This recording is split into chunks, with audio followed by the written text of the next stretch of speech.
with Gamer Leaf, the podcast in which one man strives to level up his geekhood and helping you do the same, one battle at a time. Now, let's get geeky with Gamer Leaf.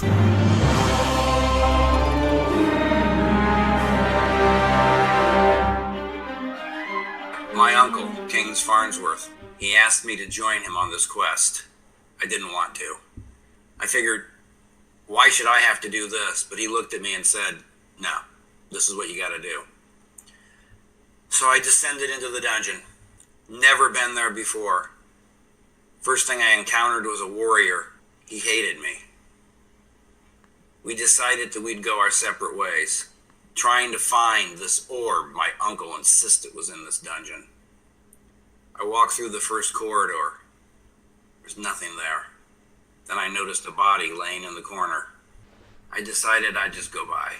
So I went into the next room.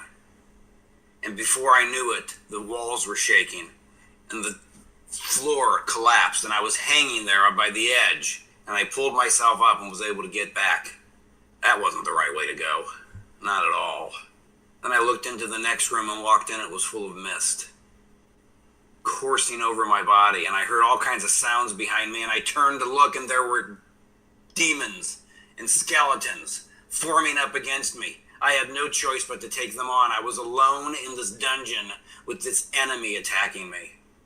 I was able to persevere and beat them with my swords and my magic.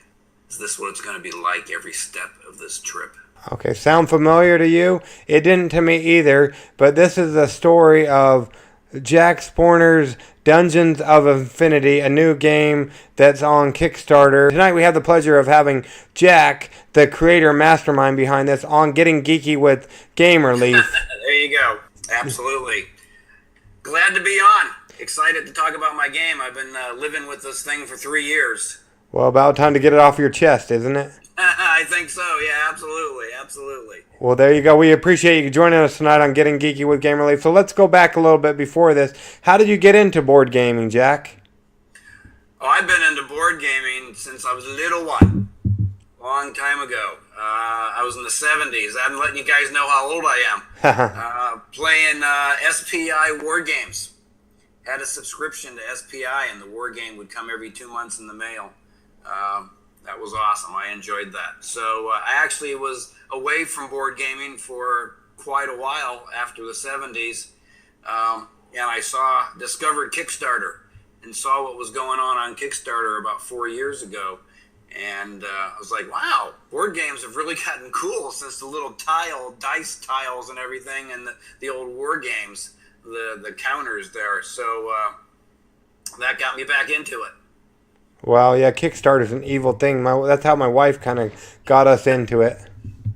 Yeah, Kickstarter is an evil thing, but I think it can be a really good thing, too. I mean, I get excited about seeing things like Isaac and his Gloomhaven and his Forge War and what a individual can do with an idea. For sure. Yeah, I really like it for that aspect. It's just kind of hard on the wallet, unfortunately, a lot of the time. It's been hard on my wallet. I understand that. Well, there you go. So besides this new game you have, what's your favorite game at current time? Besides mine? See, someone told me you can't say mine is my favorite game, but the reality is I designed this game for me. Well, there you go. That's why I love it. But it did get Dungeons & Dragons minis. I played that with my son. Enjoyed that immensely with him. And I also adore FireFly, the board game. Cool. I've never played that. I've seen it in the store. So, and I've never seen the movie either. So, for somebody who may be ungeeky like me, how would you describe that game to somebody? FireFly is it's a delivery collection kind of game, and it's a big board that's a universe. And the thing I like about it the most is the randomness of the game. There are stacks of cards that, as you move into a different area, you turn the card to see what's happened, and then you also have contacts you can make with people throughout the game, and you turn over. It's random what jobs they have available, and then there's also places where you can go, different planets, and you can go get supplies and things, and that's also random. So I love the randomness of the game and not knowing what's going to happen, and a lot of that found its way into Dungeons of Infinity because I loved it so much. Cool. Yeah, I was about to ask. I saw that there looks like there's a lot of randomness going into the different rooms, and you never know what you're going to get. So what can you tell? So you have a new game on Kickstarter, is the word I keep hearing. So what can you tell us about it? It's Dungeons of Infinity. And right now we're looking to kickstart it in February. That's been we were going to kickstart on October 21st or the 23rd, whatever day that was in October. And my graphic artist kind of convinced me that we need to put a better foot forward of what the final look of the game is going to be, because right now it's in prototype form and the artwork isn't finished. It's a dungeon crawl with a very unique combat. And the combat is spatial, and the enemies actually attach to your hero, allowing other heroes to come and go and pick and choose who they want to fight out of that. That's a very unique idea in combat. And also, it's each dungeon tile can have a body, a debris, a treasure chest, or a mist. And there's a level of danger depending on what it is. The treasure chest is the safest, and the mist is like 99% bad. Oh boy. So the mist can kill you then? It's one of the enemies maybe? Oh yeah, you get hordes of enemies. One thing about this game is it scales, so you can play it for 1 to 5. It plays great as a solo game. I designed it solo. It plays great as a solo game, and it scales. So if you have 5 heroes in the dungeon, you can have 5 heroes. The actual enemies that come out is based on whether there's 1, 2, 3, 4, or 5 heroes. So it scales based on how many are in the dungeon. Not how many players. You can have 2 people playing 5 different characters. Cool. That's interesting. Cool. So do you have a favorite hero then from the game? No. I love them all. Since I've designed them all, I've designed 10 heroes. And the cool thing is, all the heroes have unique stats, and they level up while they're playing, and when they level up, it's instantaneous. It happens immediately, and you gain new abilities immediately, you gain new stats immediately, and each hero has 8 ability cards. So not only do you have your stats on your player board, which is... How detailed do you want me to get about this? Oh, whatever you tell us. It's your game. We know nothing about it. Well, every hero has base power. Want it to get combat down to a base number, which is your power, and then your base ability to defend. And then there's a unique aspect to the game called noise. And every hero has a certain amount of noise they make, such as a warrior is going to make a whole lot more noise because of their clanky armor than, say, a stealthy kind of thief or an assassin.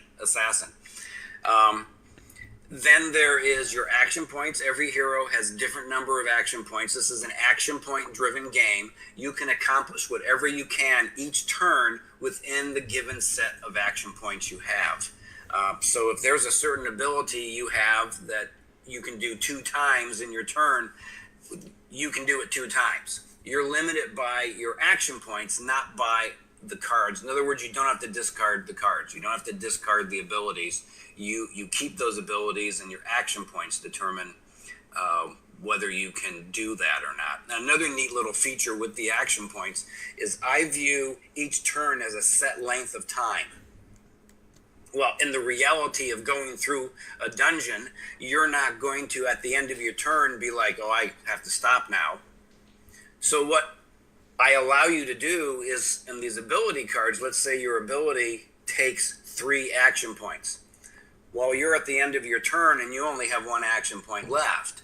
But in the scope of reality, going from point A to point B, as time moves, time doesn't suddenly stop at the end of your turn. So you could take that 1 action point and start that next ability and then finish it up at the beginning of your next turn. Okay. It adds a continuity to it. The heroes all have very, very unique abilities. They all play completely differently. Like I said, there are 10 of them. I want to talk very briefly about noise, the noise ability. or stat. When you go into the dungeon, there are enemies in the dungeon in different dungeon rooms. They don't chase you. They stay in their room. It's like this is their room that they're there to protect. But there is like an overlord, I call a dungeon boss, who is maybe off somewhere else or he's asleep or something. Well, the more noise you make, the more things you do to attract attention, the greater chance there is he's going to show up and start tracking you. And how that is done is with these cards called boss event cards. And every hero has on their card a boss event section. And when they do certain things, they have to draw boss event cards, such as the noisy warrior, if he is in combat, or if he just moves from room to room, or if he runs, he has to draw a boss event card for each one of those things. Well, how the boss event cards work is every dungeon tile, most every dungeon tile, has a number on it. So you turn a boss event card, and let's say you are sitting in dungeon tile 2, and you turn the boss event card up and a 2 shows up, the dungeon boss appears in room 2. Okay, cool. And then on the bottom part of the dungeon boss cards is the AI for the dungeon boss. So once he shows up, this is where the noise of the hero comes in. On the bottom of the dungeon boss card, it will say the dungeon boss moves 1 or 2 towards noise 1 or 2 or 3 or 4 or 5. Or he moves towards the highest noise, or he moves towards the lowest noise, or he moves towards the nearest hero. Now, the ones that are the highest noise are the ones that are there the most. He's generally going to go towards the highest noise. But you absolutely never know. He might hear that little noise in the background that the thief has made and decided, I'm going to go check that out, and walk towards the quiet thief. It's a very exciting AI, and you can think, hey, he's going to be going towards that warrior because he's a 5, so the thief might be thinking, sneaking around going, I can get past this guy, but you draw a dungeon boss card and it says, nope, you're going over towards the thief. So it's kind of cool. And the dungeon boss is bad. You can't beat him by yourself. So you can't beat him by yourself, but you could if you're playing one player or not, or? It's tough. The one-player game is tough. If you play one player, I've done it, it's hard to win the game as one player. It can be done. Now, you don't have to defeat the dungeon boss. One thing is, right now there are 9 different scenarios you can play that are infinitely replayable. They never play the same twice. And so you have different things you're doing in the dungeon. So you're not necessarily, do you have to fight all the enemies or fight the dungeon boss? Like one of the quests is the orb quest. You're going in there looking for this orb. Your goal is to find the orb, not to beat the enemies or kill the dungeon boss. Oh, there's tons of them. There's one where you go in and your job is to trap the dungeon boss. Not kill him, trap him. Then there's another one where you go in and you find this item, and the dungeon is split up into the north, the east, and the west. And you go to one section of the dungeon, you find this item, and then you have to travel to another section of the dungeon where this lava pit is to destroy the item. So you have all kind. Then there's the one I talked to you about before we got on the air about the rogue agent, where you're playing cooperatively, but one of you is an agent for the other king, and if that person's able to be stealthy enough and get the orb without everyone figuring out that he's working for the other king, then he's the winner. So it's kind of a co-op or one versus many kind of scenario. That's the one that really intrigues me. I really like that aspect of it. There's another one called, most of the time you're building the dungeon randomly. You decide you want to go a certain direction. You draw a tile and you lay the tile down. But there's another scenario called Run for Your Life, where you take turns laying the dungeon out. So you're going around the table and you're building the dungeon, and then you mark 3 exits, and then, horror of horrors, you take the dungeon boss cards and split them into 3 stacks, to control 3 different dungeon bosses, and you're in that dungeon with 3 dungeon bosses chasing you around. Oh, well, that sounds fun, too. Which is called Run for Your Life. Because your life is in major danger because you've got 3 of those guys, and your goal is you designate 3 exits in the dungeon. A dungeon boss goes into each exit, and then your job is to dig your way out of one of the exits before you get eradicated. Oh, wow, cool. Yeah, that sounds fun and hard. Yeah, and then there's another one I'm working on right now called Tip of the Spear. Cool. What's that about? That is a fissure has opened up in the dungeon, and it spews enemies. So that one also, all of them will scale based on how many, but it'll spew enemies based on how many heroes you have, and it also spews bosses. There's dungeon bosses and bosses.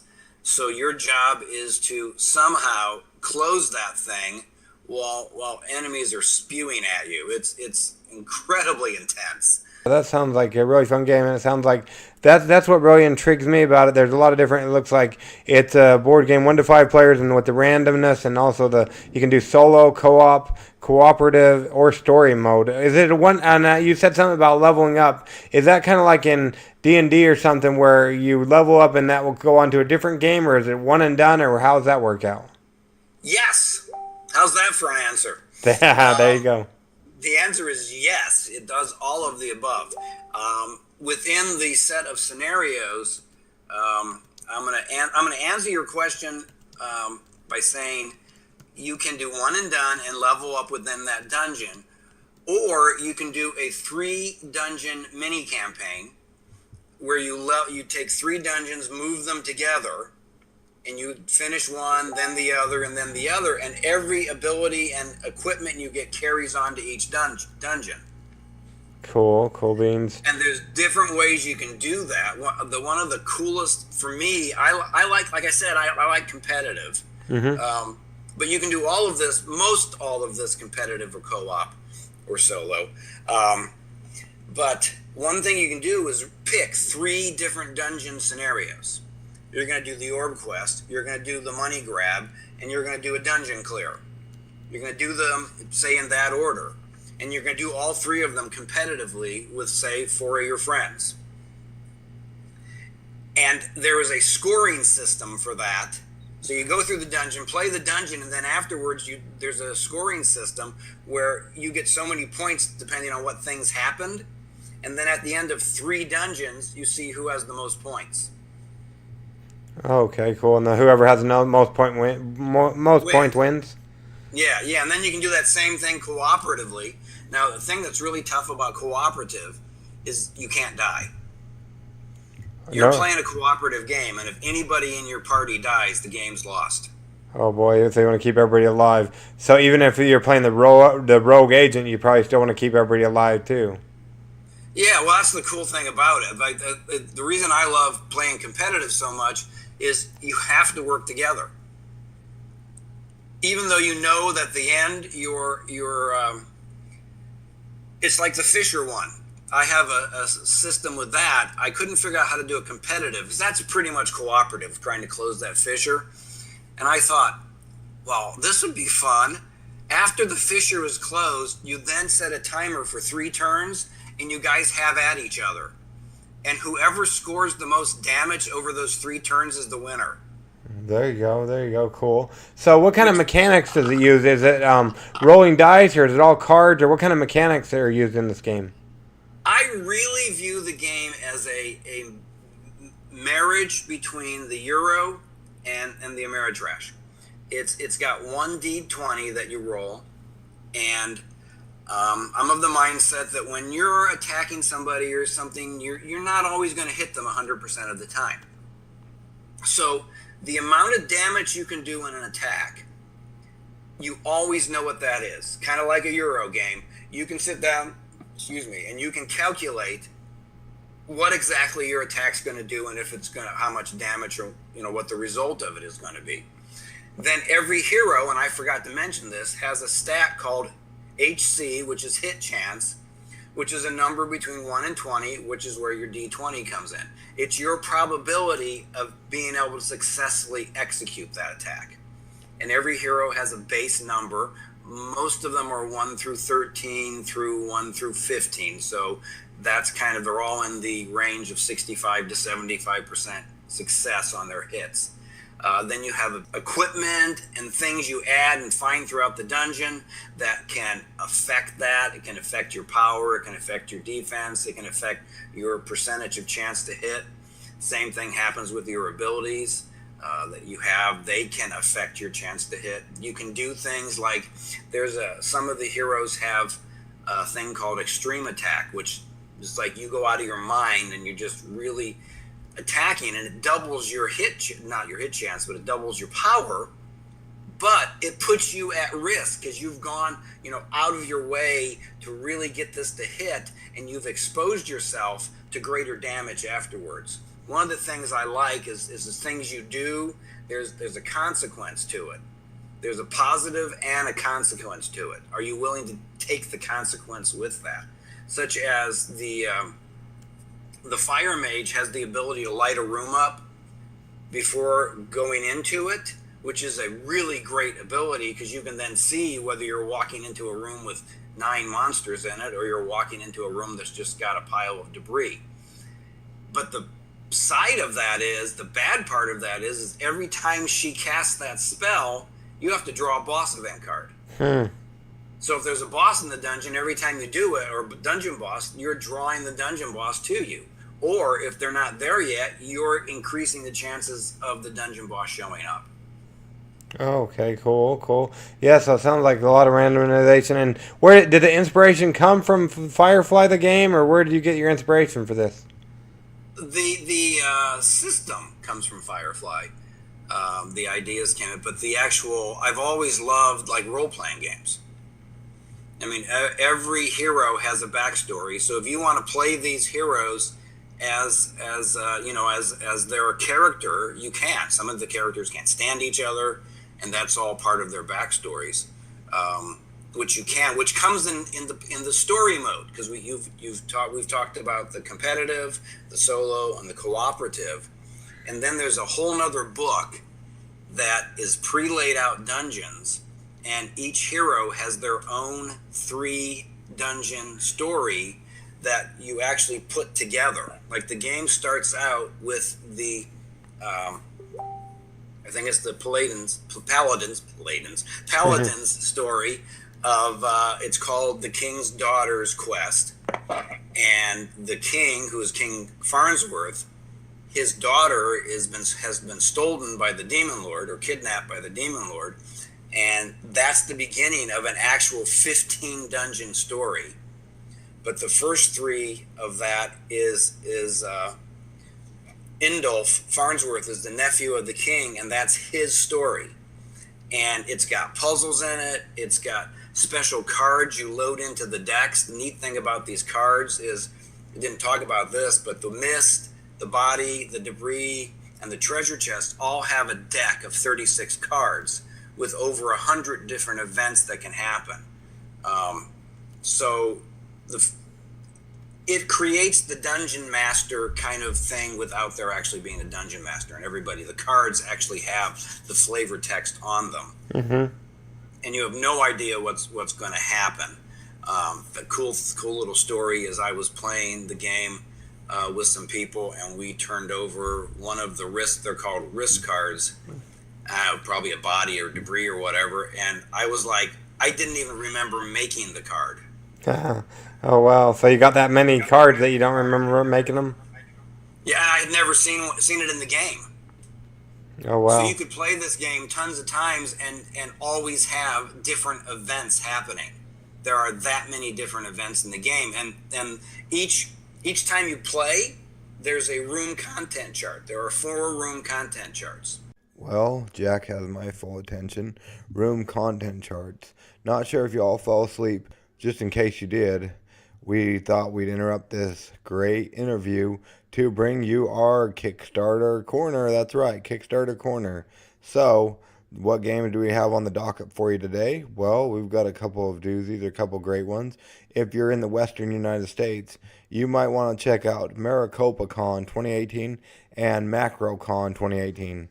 What is this madness? We are back for our 6-year funding project and partnering with MacroCon to give you 2 cons for 1 deal. That's right. So Jason Youngdell is bringing this to you. They have until the 14th of February. You can get 2 cons in the Phoenix area for 1 small ticket price. Check it out on the Kickstarters. And then we also have Warriors of Jogu, Feint. Outwit your opponent in this tactical card game of bluffing and deduction. They're just about to their goal at the time of this recording. They've got, $700 or less to go. And they have through the 16th of February. So definitely make sure you check out that one on the Kickstarter. So that was MaricopaCon and Warriors of Jogu Feint. Then don't forget about Supernatural Socks. Yes, you heard me right. Supernatural Socks. Let's tell you all about that one. Okay, so Supernatural Socks, a tabletop game about lost socks. Have you ever lost your socks in the dryer? I know I have. Well, Supernatural Socks is a game about the ghost that takes these socks. It's by Aetherius Games. They have reached their goal and they're just about complete. They are at $12,427 out of their $10,000 goal. By the time you hear this, they'll have about 3 days or so to go. Well, they go through the 31st, so by the time you hear this, they'll have 2 days to go approximately. So yeah, definitely if you want to get on with that great game and get that in your hands, then make sure you check it out at Kickstarter, so you can back it and get that great game. Just a reminder, let's see, it looks like you can get the game for as simple as $19, and then you can find out all about your missing socks and play a game to go along with it. Then we've got Hermetica, the 2-player abstract strategy board game where clever combos and dynamic terrain create a battle of choice, tactics, and wit. Yeah, this is a good game.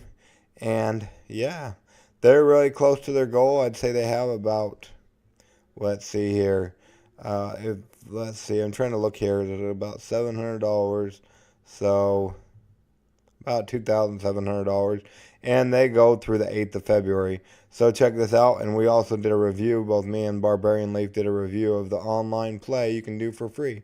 That's right, you can play this game for free online. So yeah, check it out. The Kickstarter, we'll make sure we leave the links for these all in the show notes so you won't miss anything. You won't miss a beat.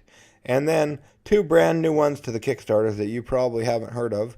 First off, we've got Bitcoin Empire to the Moon. That's right, Bitcoin Empire to the Moon. And this one was probably also enjoyed, or would also be enjoyed, by someone who recently we did an episode, by the creator. Remember I was talking about Hermetica? This game would probably be enjoyed by one of the creators of that such show. Why do I say this? Because he said he really enjoyed the Bitcoin, and that was one of his Kickstarter Corner. That was actually his Adventures in Application Acquisition, where he actually talked about that. Chris Modica, he's one of the creators of Hermetica. He might enjoy this game, but anyways, it's called Bitcoin Empire to the Moon. It's a card game about Bitcoin and a conspiracy about the moon landings are fake. Yeah, check it out. It's pretty cool. And this project will go through the 24th of February. Yeah, definitely check it out on the Kickstarters. I really love the art for this game. It's awesome. So yeah, check it out on the Kickstarter running through the 24th of February. And then also we got Ascendant Destiny, a flexible tabletop fantasy RPG game. And yeah, this is by Christopher Fielder, a soon-to-be published high fantasy tabletop RPG with 14 years of playtesting and improving. Right now they got about 20 some odd days to go. They go through the 23rd of February. I love the art. If nothing else, I say you come to the Kickstarter page and check out the art that they have listed. It is lovely. That's kind of what helped us find this great project, or led us to get more into this project. So yeah, definitely check these great games out on the Kickstarters. Do you want to hear your game talked about on Getting Geeky with Game Relief? Well, if you do, make sure you go ahead and either contact us via Facebook messaging, which is going to be the quickest way, or you can email us at gamerelief@gamereliefgo.com. We love to hear about new projects and how we can help you. And we also, that one I just told you about, the Ascendant Destiny, I believe we'll have him on the show pretty soon here. So pay attention and listen to that. Now, I know you all were dying to find out what these room content charts are. So now, back to Jack and my interview. And what's that? The room content chart determines what's in the room. Okay, cool. And there's 4 of them. So I didn't want every time Dungeon Tile 12 came up, I didn't want Dungeon Tile 12 to always be a body.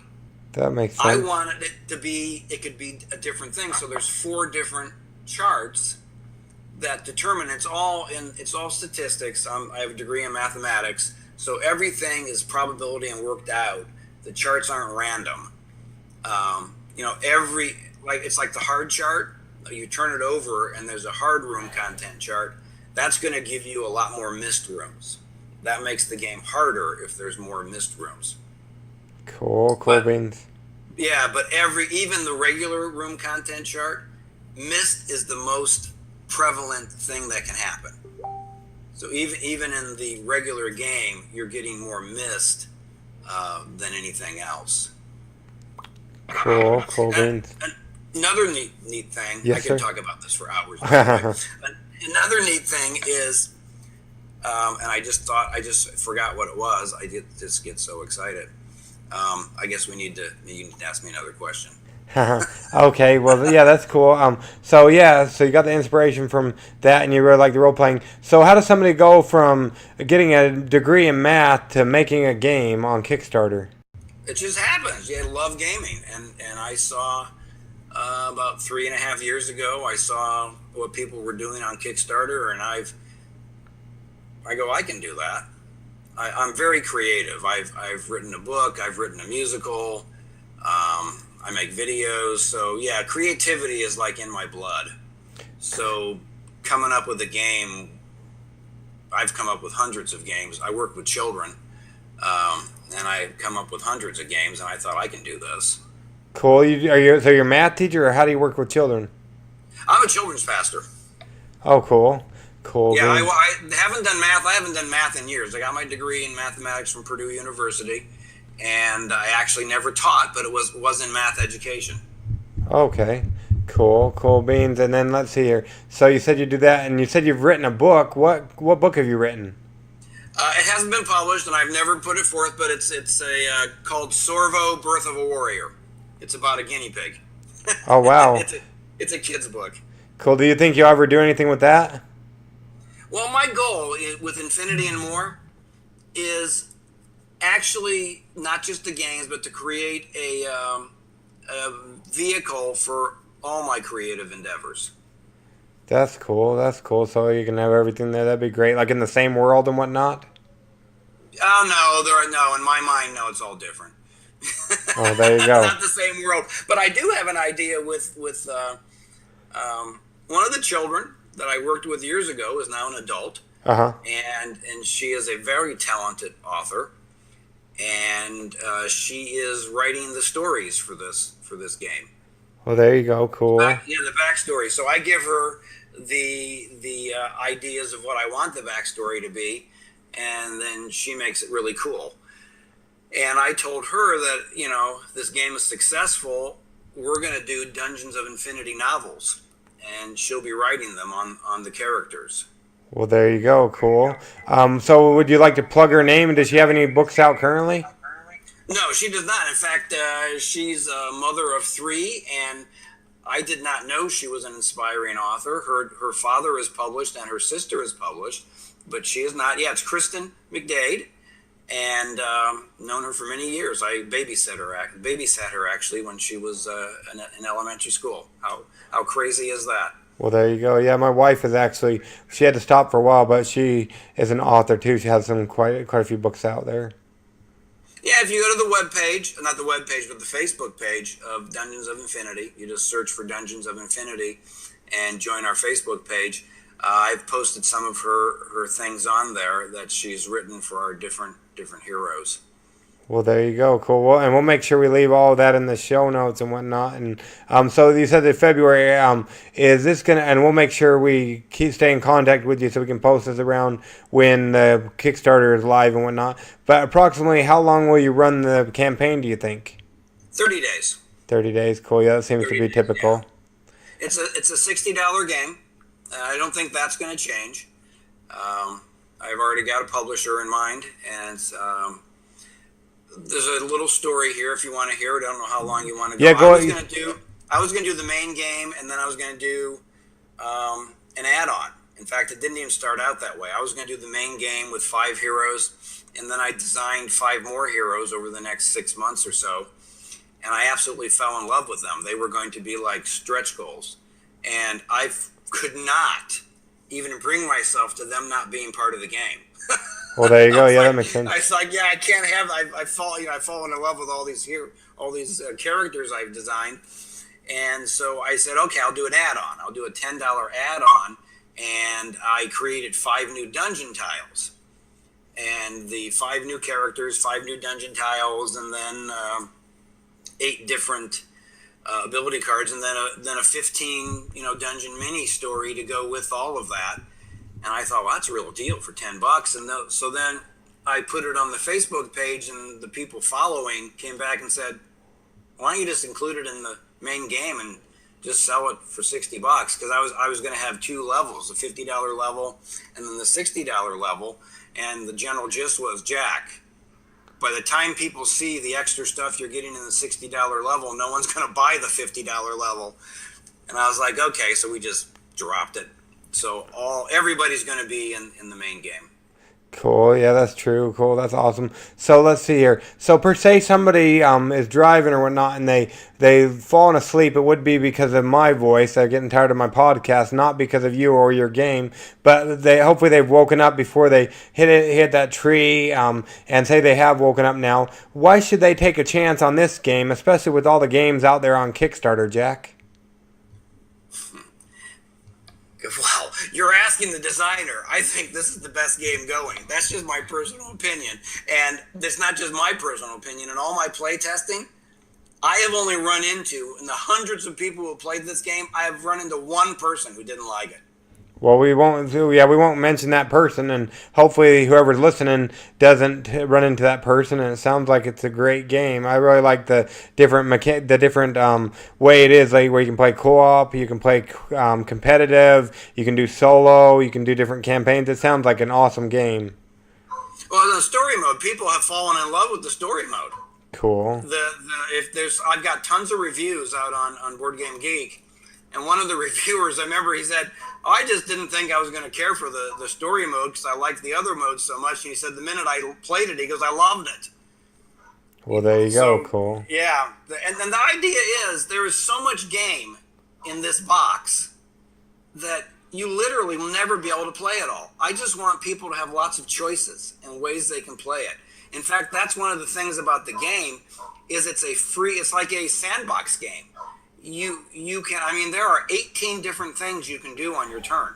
Oh, wow. So that people are going to hate me because I'm told I suffer from analysis paralysis. Why are they going to hate you? If it takes me forever to decide what are those 18 things that I am going to do. Yeah, well, that's fair enough. And one of the reviewers said, well, there's so many, you just forget that they're there. But they're there. Everything, when I was on with Jeremy and David on Man vs. Meeple, they said, Jack, you're thematic. The things that you can do in this game are very thematic. You can sneak. The game has noise, so you can shout. The things all make sense, and the way they work in the rules. One of the reviewers, he does Unfiltered Gaming. Okay, yeah, Michael Wright, cool. Michael Wright, yeah, he said, it's a thick game and a thin game. You get the rule book, and you're like, this is thick, but when you start playing it, it's like it's kind of intuitive. It once you get past some of the initial stuff, it's like, oh, it just makes sense. Cool. Yeah, I'm excited for it. So let's see here. Yeah, so if you're driving right now or doing something else, make sure you pull off to the side of the road so you don't hit another tree, and go ahead and back this game. We'll have the links in our show notes and everything. Now, the next part of our show, Jack, I forgot to tell you, is Adventures in Application Acquisition, where we talk about an application, whether it be a phone or cell phone or a tablet or anything like that. Is there an application that you use a lot of? I'm in my late 50s, and I, with my eyes, I've always been a technology on the forefront. Mm-hmm. And then my eyes quit working, and they went to the phones and all this stuff, and it's just too small for me. I know that's not what you guys want to hear. I do use, well, okay, if I had to pick one, I use my book app on my Kindle Fire. That's what I use. Well, there you go. That works. Yeah, it can be anything. It doesn't have to be related to gaming or whatnot. So, what do you like about the application on the Kindle, the reading app? Well, I'm mentioning my eyes. I can make the words bigger. Well, there you go. That's one thing about my game. The designer, the guy doing the graphic arts, Corey Damey, incredible graphic artist. He sends me samples, and I go, Corey, this is an old man game. You got to make the numbers bigger. Well, there you go. Yeah, I always have a hard time. I don't necessarily know that my eyes are bad, but I have to blow the words up too. I may like that easier. So if there was one thing if you own the rights to the application to read on your Kindle, what would be one thing you would do to make it better? Allow you to have multiple bookmarks, which is probably already there, but I don't know how to use it if it is. Well, there you go. Cool. You heard it here first on Getting Geeky with Game Relief. Well, we don't want to keep you all night, but really quickly, Jack, if people want to find you, minus coming to your hometown to stalk you, how would they go about doing that? Go on Facebook. In fact, now that you mentioned it, I'm giving away 3 prototypes. Don't know when you're going to publish this, but I'm giving away 3 prototypes. I'm giving away one to people who join my Facebook Dungeons of Infinity. And you just go to Facebook and look for Dungeons of Infinity. Then I have a newsletter that you can sign up for at infinityandmore.net. And it's just spelled out, infinityandmore.net. And sign up for the newsletter, and that'll be the Dungeons of Infinity newsletter. And I'll give away 1 prototype to that group. And then I'm going to give away 1 prototype to the combined groups together. And that's going to be a prototype with 8 heroes and a lot of the stretch goal enemies that some of them are pretty nasty. Cool. So something to look for. Yeah, something to look forward to. So I'm giving away 3 prototypes. So go on infinityandmore.net and sign up for the newsletter, and go on Facebook looking for Dungeons of Infinity, and I'll be giving away 1 to that group too, and then 1 to both groups combined. When are you doing that? Do you know? Well, I had October 7th. Now, one thing about me is I listen to the people who belong to my groups. So, they're the ones who I have a poll right now. They're the ones who said, if you're not going to be kickstarting in October of this year, then we want you to do it the end of February. So they're actually the ones who have voted for that. So I listen to them. And so when we're going to do it is we were going to do it October 7th. And I'm going to put it before the group and say, okay, since we're not kickstarting until February, do you want me to hold off on doing that, or do you want me to go ahead and do the giveaways? I'm going to let them decide.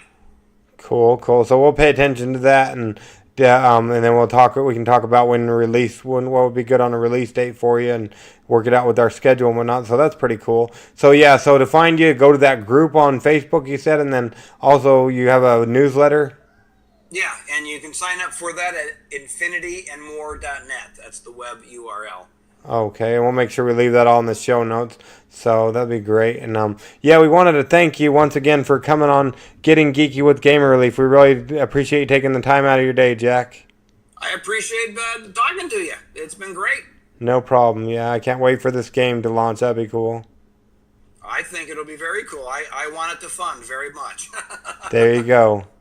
It has recently brought to my attention that Jack is going to give us the pleasure of reviewing this great game on our podcast. So pay attention and watch out for that.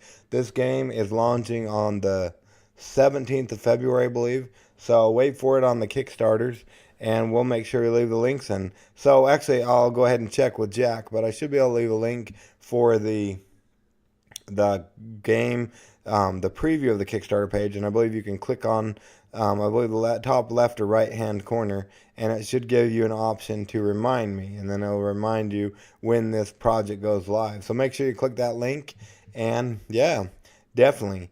This has been Getting Geeky with Game Relief. Sorry we didn't have a role-playing show for you. We hope to get those sooner to you.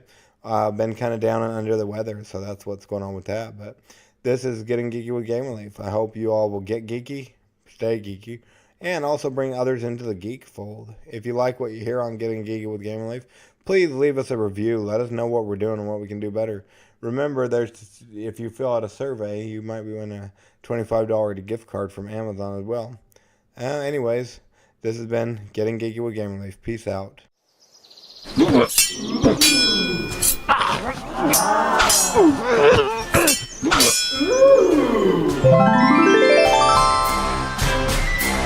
Gamer Leaf levels up. Tune in next week to see if Gamer Leaf's luck holds up.